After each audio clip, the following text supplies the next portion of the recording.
1914 was the year in which World War I broke out. There are a few people here my age who remember that.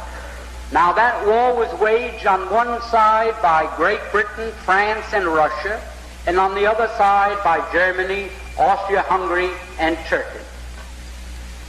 Within 2 years, Germany had won that war. Not alone won it nominally, but won it actually.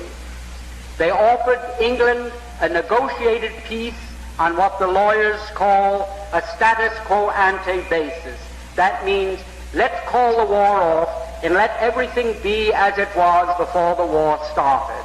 Well, England in the summer of 1916 was considering that seriously. They had no choice. They was either accepting this negotiated peace that Germany was magnanimously offering them, or going on with the war and being totally defeated.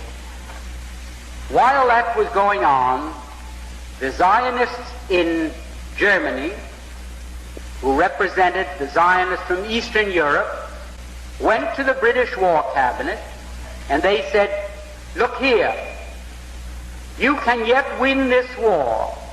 You don't have to give up. You don't have to accept the negotiated peace offered to you now by Germany. You can win this war if the United States will come in as your ally. The United States was not in the war at that time. We were fresh, we were young, we were rich, we were powerful. And they told England, we will guarantee to bring the United States into the war as your ally, to fight with you on your side, if you will promise us Palestine after you win the war. In other words, they made this deal. We will get the United States into this war as your ally. The price you must pay us is Palestine after you have won the war and defeated Germany, Austria-Hungary, and Turkey. Now, England had as much right to promise Palestine to anybody as the United States would have to promise Japan to Ireland for any reason whatsoever. It's absolutely absurd that Great Britain, that never had any connection or any interest or any right in what is known as Palestine, should offer it as coin of the realm to pay the Zionists for bringing the United States into the war. However, they made that promise in October of 1916. October 1916. And shortly after that, the United States, which was almost totally pro-German, because the newspapers here were controlled by Jews, the bankers were Jews, all the media of mass communications in this country were controlled by Jews, and they were pro-German because their people, in a majority of cases, came from Germany, and they wanted to see Germany lick the Tsar. The Jews didn't like the Tsar, and they didn't want Russia to win this war. So the German bankers, the German Jews, Kuhn Loeb, and the other big banking firms in the United States refused to finance France or England to the extent of $1. They stood aside and they said, as long as France and England are tied up with Russia, not 1 cent. But they poured money into Germany. They fought with Germany against Russia, trying to lick the Tsarist regime. Now, those same Jews, when they saw the possibility of getting Palestine, they went to England and they made this deal. At that time, everything changed, like the traffic light that changes from red to green, where the newspapers had been all pro-German, where they'd been telling the people the difficulties that Germany was having fighting Great Britain commercially and in other respects. All of a sudden, the Germans were no good. They were villains. They were Huns. They were shooting Red Cross nurses. They were cutting off babies' hands, and they were no good. Well, shortly after that, Mr. Wilson declared war on Germany. The Zionists in London sent these cables to the United States to Justice Brandeis, go to work on President Wilson. We're getting from England what we want.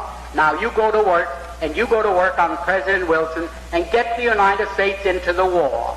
And that did happen. We went in there, we were railroaded into it. If I can be vulgar, we were suckered into that war merely so that the Zionists of the world could obtain Palestine. Now, that is something that the people in the United States have never been told. They never knew why we went into World War I. The Zionists went to Great Britain and they said, well, we performed our part of the agreement. Let's have something in writing that shows that you are going to keep your bargain and give us Palestine after you win the war. Because they didn't know whether the war would last another year or another 10 years. So they started to work out a receipt.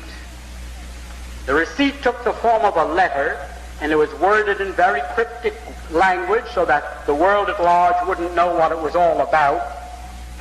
And that was called the Balfour Declaration. The Balfour Declaration was merely Great Britain's promise to pay the Zionists what they had agreed upon as a consideration for getting the United States into the war. So this great Balfour Declaration that you hear so much about is just as phony as a $3 bill, and I don't think I can make it more emphatic than that. The Foreign Office, November the 2nd, 1917. Dear Lord Rothschild, I have much pleasure in conveying to you, on behalf of His Majesty's Government, the following declaration of sympathy with Jewish Zionist aspirations, which has been submitted to and approved by the Cabinet.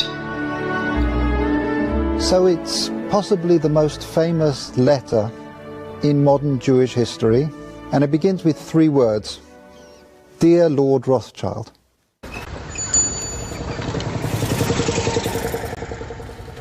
Although America had so far been neutral in the war, Lloyd George was convinced that could be changed. He believed there was one powerful group which might influence the American government. Lloyd George thought that the American decision whether to join or not would depend critically on public opinion, and that Jewish support could tilt the scales in one direction or the other. You've got to remember that the British Foreign Office greatly overestimate the political power of international Jewry, particularly the wealthy, financial and commercial Jewish elites. What is extraordinary about this situation is that here you have, particularly the British, seeing the Jewish world as one collective monolithic entity. And in that sense, they start looking at the role of the Jews in the war as being something which might be important. And from the point of view of the Allies, something else quite remarkable, this monolithic collective entity is pro-German. Many Jews in the upper echelons of German society did indeed have close connections to the Kaiser's Foreign Office. A new Jewish nationalist movement, Zionism, had also been able to establish its headquarters in Berlin.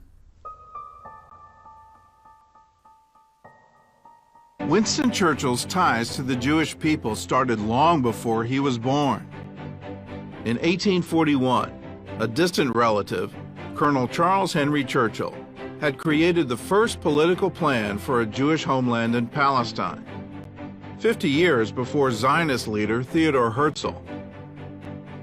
And Winston's father, Lord Randolph Churchill, was widely known and mocked for his circle of Jewish friends. He inspired in young Winston a lifelong love for the people of the Bible.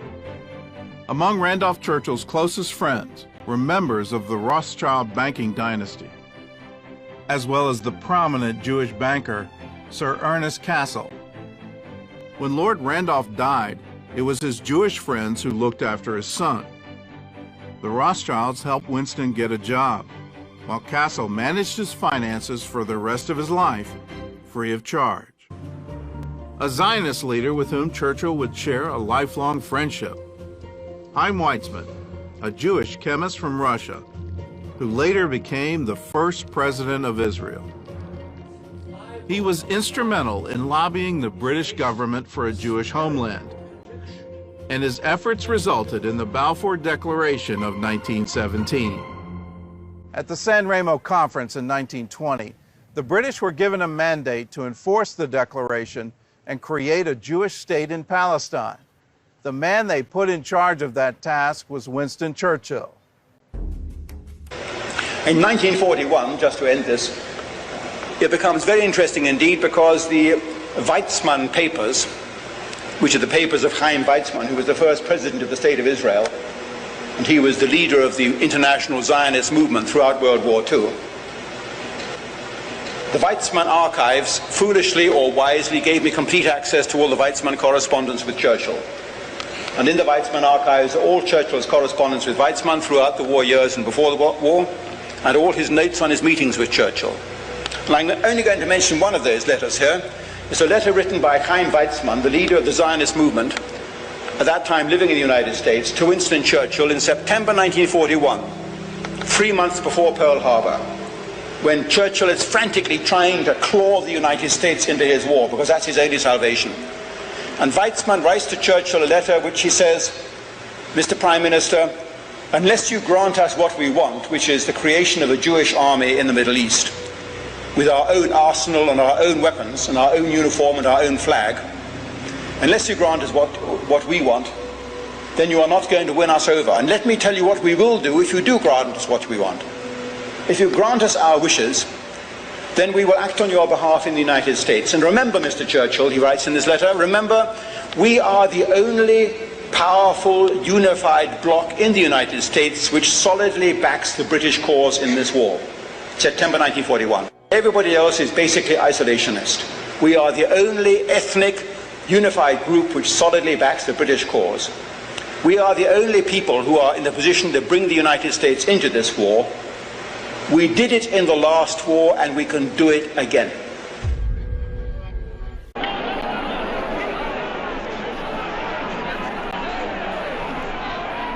In 1925, Arthur Balfour toured the new Jewish settlements in Palestine. Although he was fated as a hero of the Zionist cause, the immigration of European Jews was to have unforeseen consequences for British rule in Palestine. I believe that the Balfour Declaration was one of the most serious mistakes in British imperial history. It committed Britain to support of Jewish nationalism in Palestine after the war, and it did not produce any immediate benefits for Britain.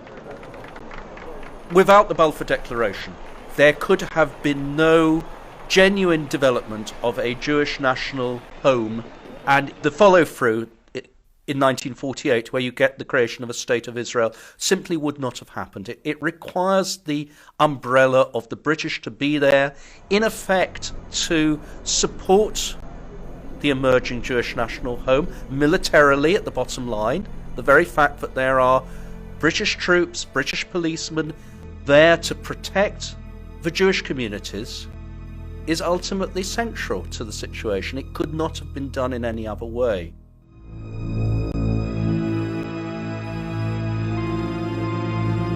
Throughout the 1930s and 40s, the years of Nazi persecution and the Holocaust, Jewish immigration to Palestine increased rapidly. Secret negotiation between the Nazis and the Zionists in 1933, which allowed German Jews and their assets to go to Palestine.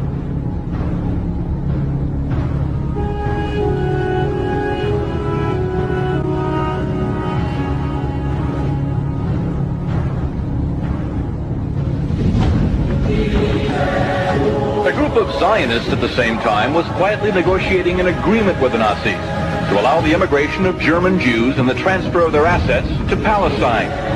That deal, reported in August 1933, was the Transfer Agreement. Palestine, sparsely settled by Jews at the time, was radically changed as a result. I lived in Palestine from 1933 to 1936, and we saw every week transports of German Jews coming to settle in Palestine. German Jewish settlement of Palestine was, for a time, official Nazi policy. These photos of Jewish life in Palestine, along with a lengthy text, appeared in 1934 in the Berlin paper Der Angriff. The publisher, Hitler's propaganda minister, Joseph Goebbels. A Nazi Visits Palestine was the title of the multi-part series. A medal was struck by Goebbels in commemoration. On one side, the swastika. On the other, the Star of David. Hitler demanded one concession for the transfer agreement, that the call for a boycott of the Reich, raised by Jews here and elsewhere, be rejected by the Zionists. The Zionists made that concession. Let's remember, when Hitler won his election in 1932, his policy then was that Jews should be moved to Israel. He was supporting Zionism. His boy went mad and ended up killing 6 million Jews. There were contacts between Zionists in Israel, the Haganah, and the Nazi administration, particularly Eichmann. And Eichmann even went to Israel in November 1937 to see about the mass emigration. We've had 4 Jewish activists come on and defend what I said at great length. One of them's actually a Zionist, all saying literally there was a deal done between Hitler and the German Zionists back in 1933. If you go on the Holocaust Memorial website in Jerusalem, and there one of the documents they produced talks about that deal, and it led to 66,000 German Jews being moved to Palestine. George Galloway is one of quite a few people today saying Ken Livingstone talked about the facts. I mean, George Galloway, John McTernan quoted you actually earlier. I mean, you had said Nazism and Zionism were two sides of the same coin. Well, they actually did mint a coin to use in the program, the Haavara program, to ship Jews out of Germany. Here's the point. But do you think that some people might take offense to that? No, Zionism and Nazism, for a brief period of time, cooperated to get Jews out of Germany because both of them believed that Jews should not be in Germany. He said that they cooperated together, and they did. That's a matter of historical fact. He said Hitler supported. You don't actually need to bring the historian from America. You could bring many historians from Israel. This is not a secret. It's only a secret to those now waking up to it. We're going to talk about something that's so shocking as to be unbelievable to some. Jews who collaborated with the Nazis during the 1930s and the start of World War II. I'm not talking about some nutcases, but the leaders of groups that eventually founded the State of Israel. Now, before you shake your head and turn the channel, listen to a headline from this week's Jerusalem Post. It's from September 23, 2009. It reads, "When Zionists made a deal with the Nazis." It was written by historian Edwin Black, himself a Zionist, who has written a whole book about how Zionist organizations in the 30s broke the boycott against Germany and sold Nazi goods in Palestine. Economic wars. It led to a deal, the Transfer Agreement. That story on Chicago Tonight with John Calloway. Good evening and welcome to the program. And Edwin Black, thank you very much for being here this evening. Help me set the stage, if you would. If I understand, it's 1933. Your book centers on 1933. Hitler has just come to power. The German economy is in a terrible mess.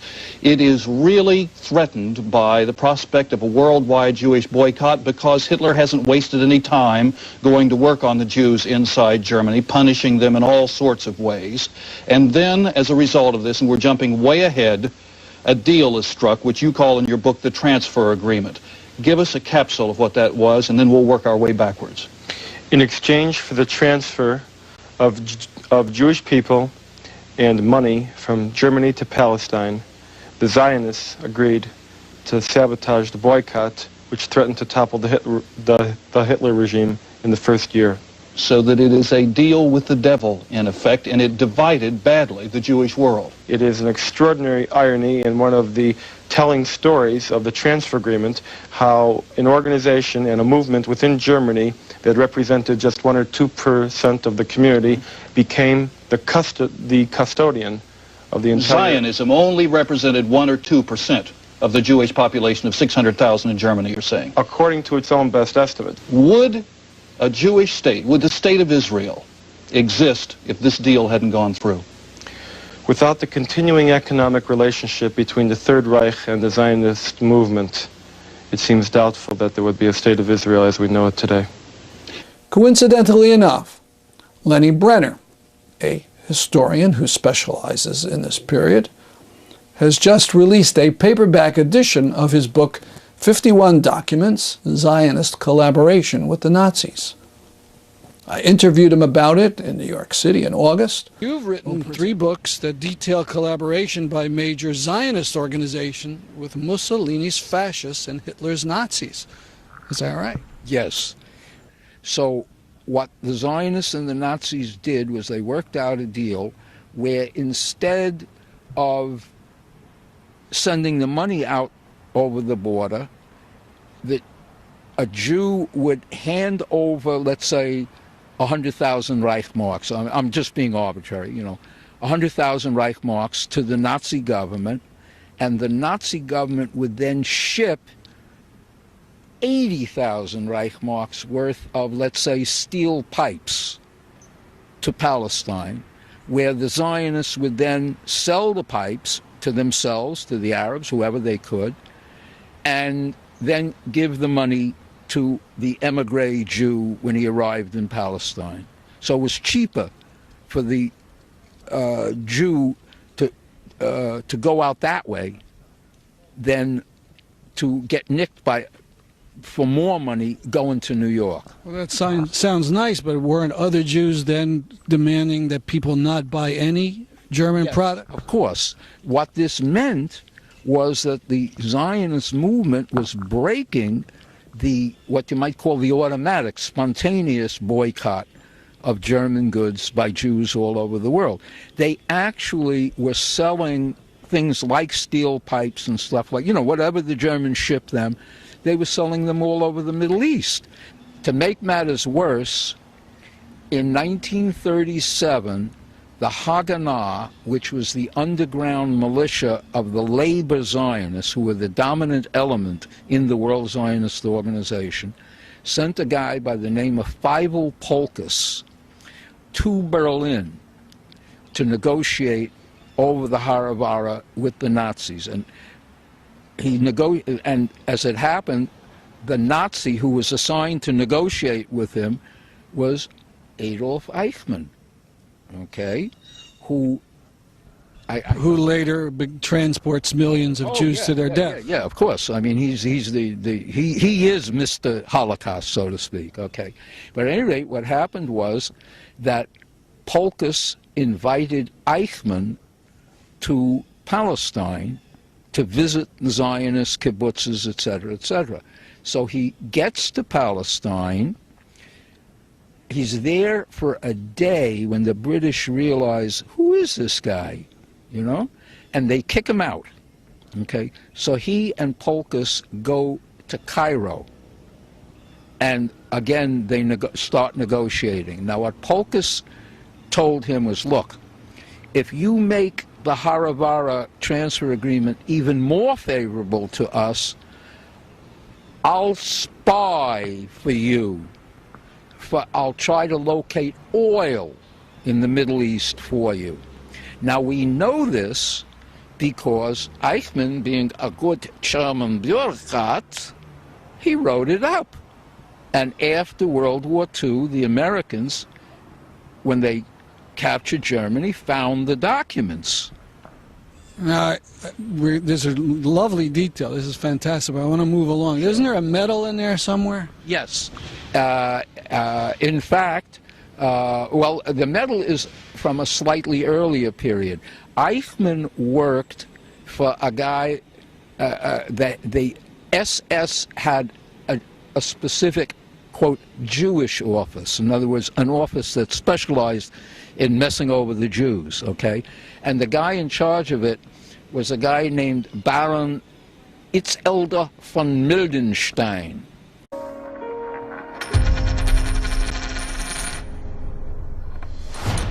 Ein Nazi fährt nach Palästina. מה זה אומר?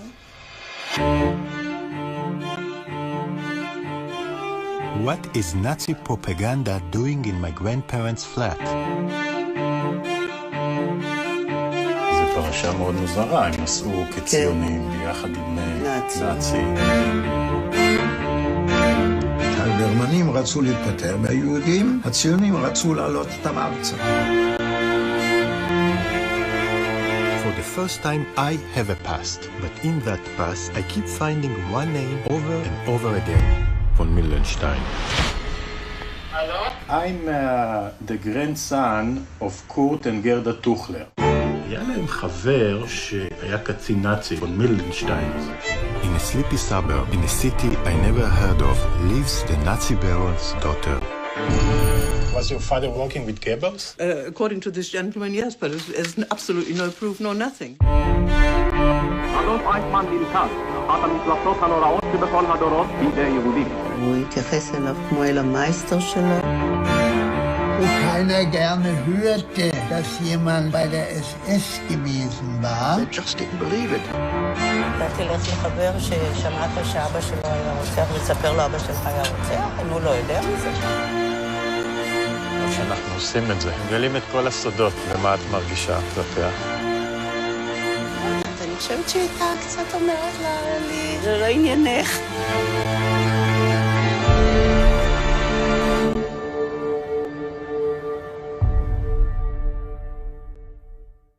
So in 1933, the Zionists invited von Mildenstein to Palestine, and he was there as their guest for about 6 months, and then he went back to Germany and wrote up his visit in Der Angriff, which was the SS, the leading SS propaganda journal, and they actually made a medal about the size of a silver dollar with a swastika on one side and a Star of David on the other, yeah, okay, as a commemoration of von Mildenstein's visit to Palestine.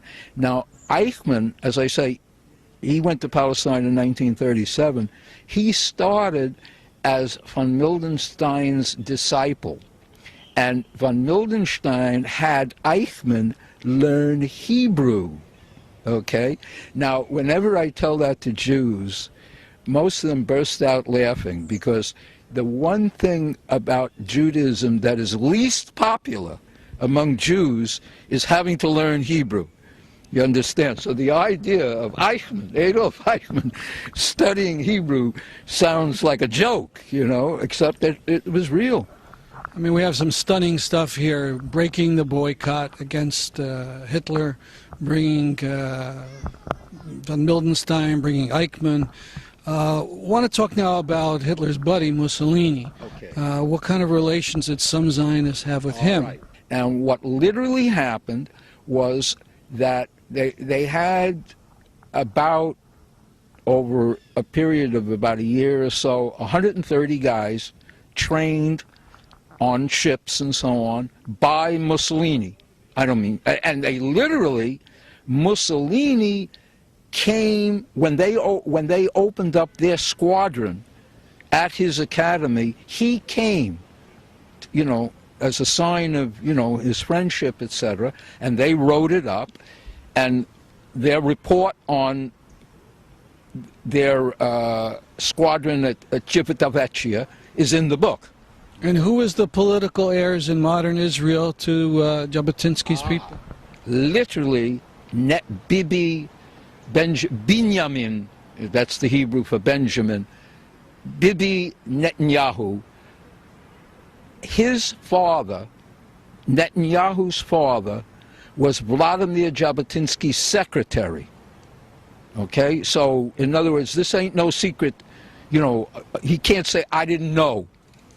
You know, okay? let's put it this way, they were so pro-fascist that at least 35 of them actually joined the Mussolini's university student group. In other words, they weren't just pro-fascist, they joined the Italian Fascist Party. That's how fascist they were. Now, and all the while, Mussolini is ravaging Ethiopia. And so. Now, while the war was going on in Ethiopia, the Zionist revisionist movement, that's Netanyahu's father's movement, I'm emphasizing this now, they marched in parades, they collected tin cans to be used, when I say tin, I mean, metal cans to be used during the war. This sounds strange to us, but the same thing went on in America during World War II. I mean, I remember collecting cans as a kid for the American government during World War II, And these guys were collecting for the other side. They were collecting for Mussolini, yeah, and they marched in his victory parades. Now, let's put it this way.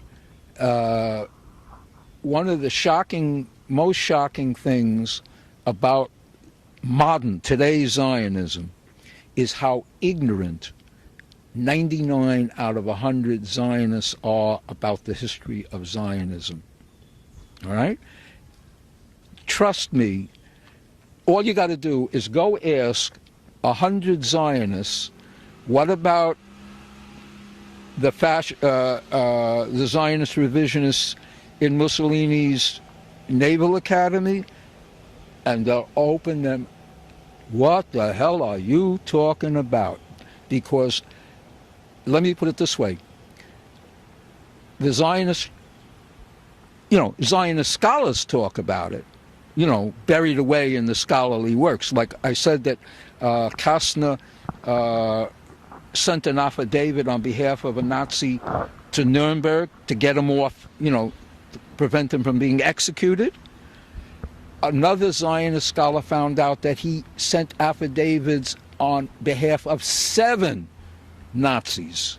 Okay, I'm looking for a word. What the word to sum up this whole period? Would disgraceful be really far off the mark? I'm trying to think of a worse word than disgraceful. Treason. Treason to the Jews. Betrayal of the Jews. In New York City, I've been talking to Lenny Brenner about his book, 51 Documents, Zionist Collaboration with the Nazis.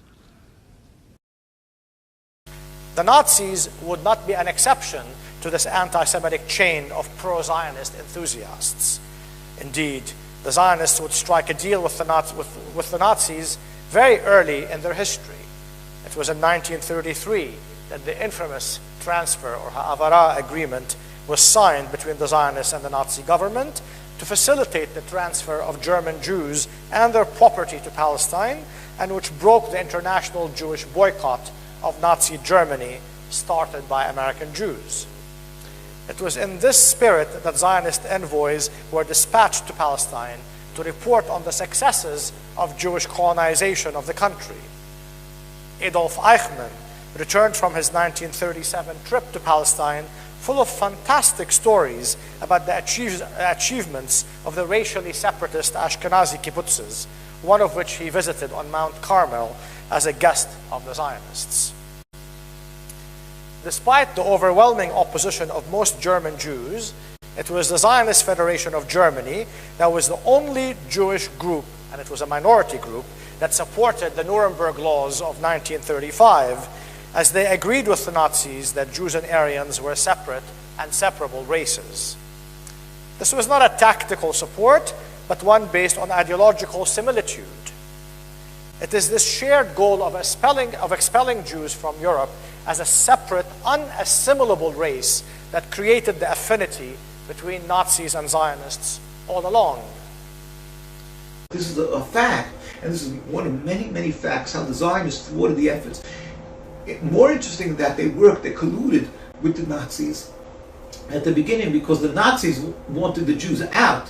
The Zionists wanted the Jews out and into Palestine. So they worked together. When they closed, the Nazis closed all Jewish newspapers, the Zionist newspapers remained open. They worked together. They said the more Jewish blood is spilled, the more land they will get. And that was their theme. Rak bedam tiyanu, or it's only with blood will we get the land. That was one of their quotes of the Zionist leadership. They took the Holocaust, they were worked, and they were, their hands are covered in blood of Jews during the Holocaust. And there's, like I say, much writing of this, the facts, what happened. The plea of Rabbi Yitzchak Itzhemel Levine, a leader of the Orthodox Agudas Yisrael, who stated, quote, take the Jewish National Fund money, won't you halt the work in Palestine during such a period? He pleaded with them from another organization. He said, won't you halt the work of Zionists and during such a period when they are murdering and slaughtering Jews by the hundreds of thousands, even millions? Don't establish new settlements. Take the money for those needs to save Jews. Greenbaum responded on January 18, 1943, quote, let them say that I am anti-Semitic. Let them say what they want. I will not demand that the Jewish agency allocate the sum of 300,000 or 100,000 pounds sterling to help European Jewry. And I think whoever demands such a thing is performing an anti-Zionist act. I mean, these words are it's unfathomable. There's no words for this. I mean, they're constantly accusing people of being anti-Semitic and about the Holocaust. They should be hiding in holes from shame. While the majority of Jews continue to resist this anti-Semitic basis of Zionism and its alliances with anti-Semites, the Nazi genocide not only killed 90% of European Jews, but in the process also killed the majority of Jewish enemies of Zionism. This is to be added to the massive billions that Germany has paid to the Israeli government as compensation for the Holocaust, as if Israel and Zionism were the victims of Nazism, when in reality it was anti-Zionist Jews who were killed by the Nazis. Haavara.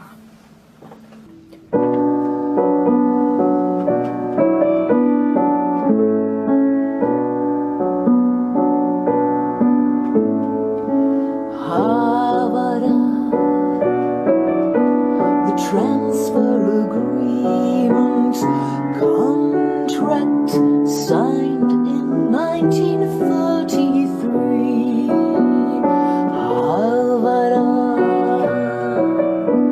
between two parties, Hitler's Third Reich and the Zionist Jews. A pact meant to thwart boycott by world Jewry of all German goods. Paltroy and Lumi bankers took care of all transactions. Haavara, it suited both parties. Homeland for the Jews in Palestine.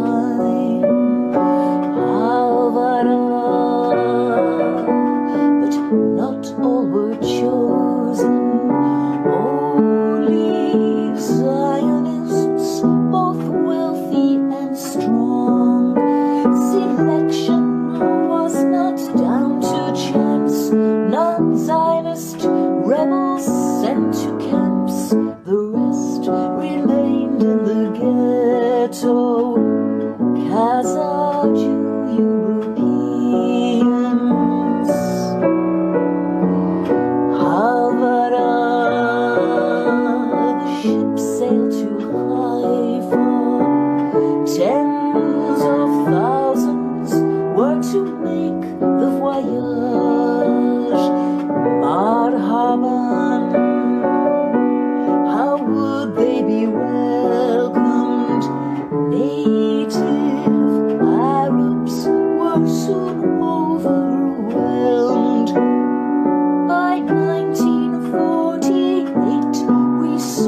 fled to Nabka for Semitic tribes.